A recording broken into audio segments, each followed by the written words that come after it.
Deputy President William Ruto is asking civil servants to stop politicking and focus on implementing the Jubilee administration's Big Four agenda. Ruto asked civil servants interested in pursuing elective positions to show humility while discharging their duties and to stop chest thumping. Well, let's have this conversation with the political analyst Dennis Anyoka on what is happening in the Jubilee Party. Dennis, many thanks for your time here on News Desk. Last week, we saw a section of cabinet secretaries in what was a stinging attack directed towards the Deputy President, telling him that he is a mere clerk. We're seeing top Jubilee Party officials engaged in throwing words at each other. What does this mean? Are the gloves off? Is it a full-scale political combat now in the Jubilee Party?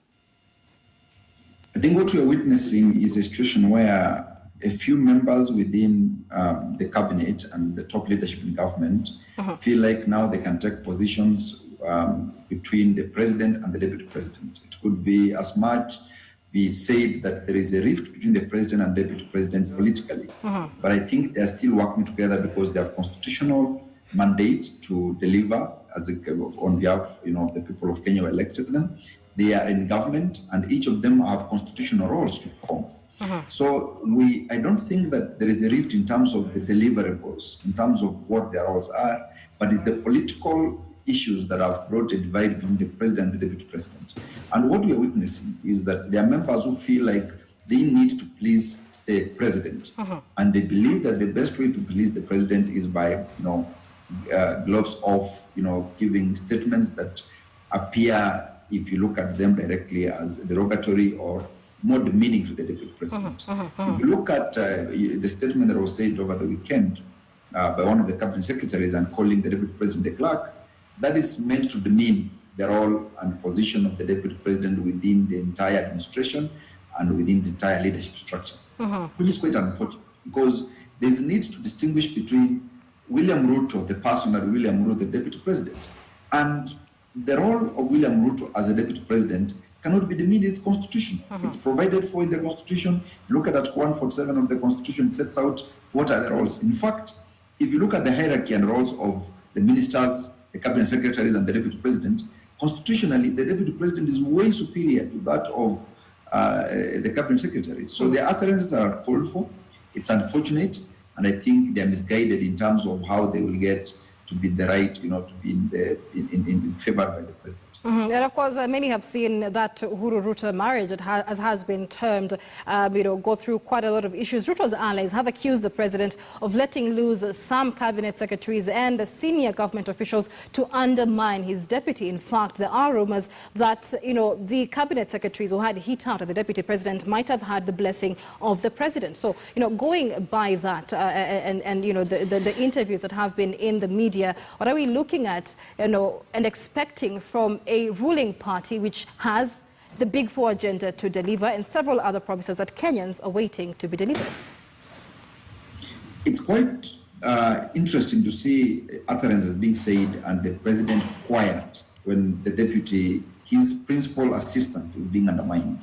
And I wouldn't blame anybody to believe that the president is on the know and probably silently given a blessing. And I want to believe that is the right interpretation, because if the president would have spoken out and asked the cabinet secretaries who appear to believe that the government and the cabinet is only the president and the cabinet secretaries, and if the president would have spoken to them and told them to tone down their utterances and focus, which is what the deputy president is asking, focus on deliveries, because they're accounting, persons on behalf of government in the ministries that they hold.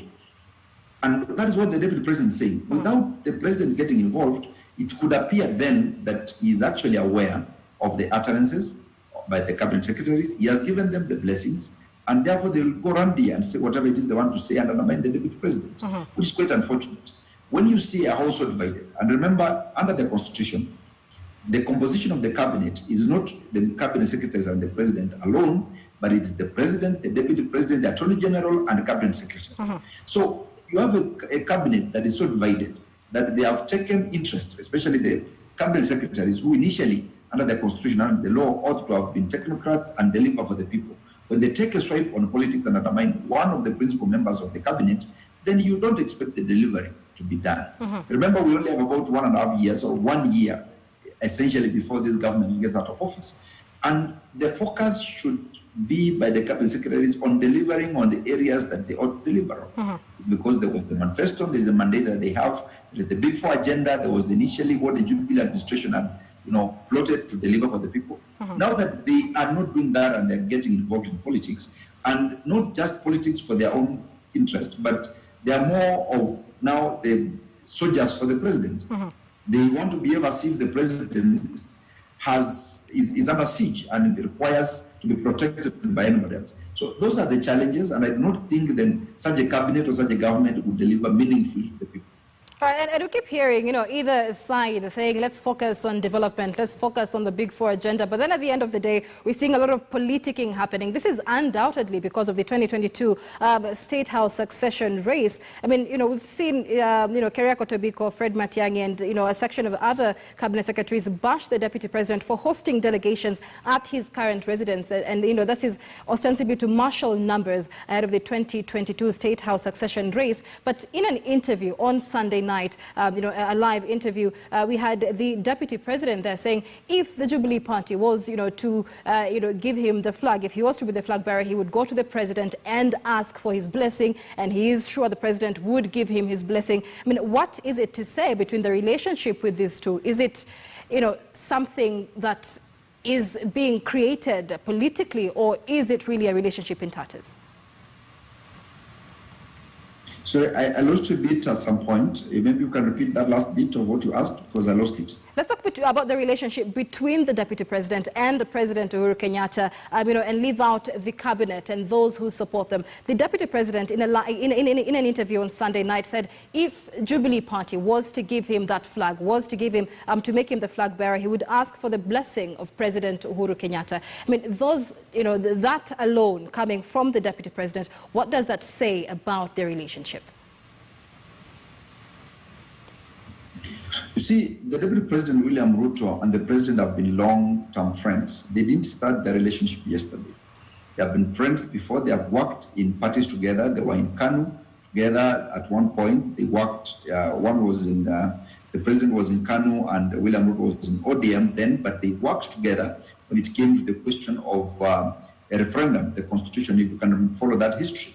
And subsequently, in 2013, they started working together when they were brought together because of the Hague issues. So their relationship is personal, and it goes deeper than 2022 elections. And I think anybody who doesn't want to appreciate that, then fails to appreciate that probably even the kind of disharmony that we witness today and some of the disagreement we witness may not be as deep between the two of them as people perceive. Perhaps these are the people who are interested in creating the conflict and benefiting from that conflict in 2022, that want to magnify the disagreements to appear as big as they want them to appear. But the reality is, the Deputy President appreciates that the President Uhuru Kenyatta is a principal stakeholder within the Jubilee administration. President Uhuru Kenyatta, in his personal capacity, has great influence when it comes to 2022 elections, because there are people who will respect what he will say and then want to follow his opinion and advice, because even when he ceases being president, he will not have exited from the Kenyan leadership structure in totality. And, he has institutional memory and he has institutional, capital that anybody will want to write on and want to get. And William Ruto appreciates this. And that is why I believe he is going to do the right thing. If Jubilee administration were to allow the Jubilee party were to allow William Ruto vie through Jubilee as in 2022, then he will have to consult President Uhuru Kenyatta. So the relationship is not as bad. Yes, it's bad enough in the sense that over time, William Ruto has been demeaned. Over time, William Ruto has been pushed from what he would have loved to do, which is become the principal person speaking on behalf of government in terms of delivery, in terms of projects that have been delivered, put a political angle to that delivery, which is not happening. That is what now the cabinet secretaries want to do on their own. And the deputy president is telling them that you deliver and do not put politics.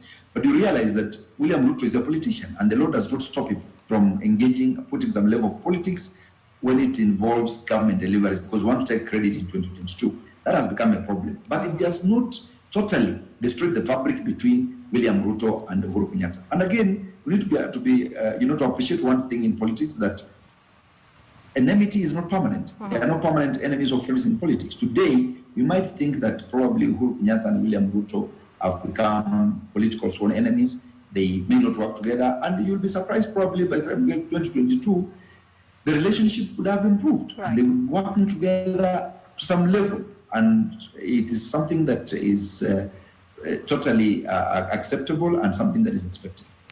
Many thanks. That is political analyst Dennis Sanyoka putting some context into the division that has been witnessed in